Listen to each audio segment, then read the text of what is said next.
এই মেয়েটি হঠাৎ তার বাড়ির চাকরকে বলে, তুমি নিশ্চয় ক্লান্ত, এই নাও জল খাও। ছেলেটি তখন তাকে ধরে বলে, তুমি যতদিন চাইবে আমি ততদিনই কাজ করব। এই বলতেই মেয়েটির বান্ধবী এসে বলে, আরে তুই চাকরের সাথে কি করতেছিস? তাকে দেখে আবার চোর চোর মনে হচ্ছে।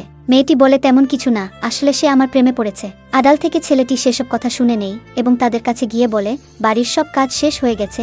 মেয়েটি তখন তার বান্ধবীকে বলে, চলো খাবার খেতে যাই। তারা যেতে ছেলেটি বলে, আমি কি তোমাদের সাথে খাবার খেতে যেতে পারি? মেয়েটি তখন মোবাইল দেখে বলে, আমার কাছে তো অত টাকাই নেই। ছেলেটি তখন বলে, আমার কাছে একটা উপায় আছে। মেয়েটি কি জানতে চাইলে ছেলেটি বলে, তুমি আমার স্ত্রী হয়ে যাও, আমি সারা জীবন বেতন ছাড়া তোমার চাকর হয়ে থাকব।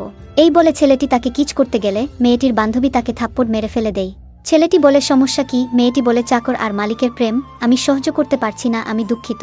তারপর সে তার বান্ধবীকে বলে, তুই কি অসুস্থ? তার সাথে এমন কেন করছিস? মেয়েটি বলে, আসলে সে আমার কাছ থেকে কয়েক মাসের কাজের টাকা পাবে, এই কারণেই। কি করব বল?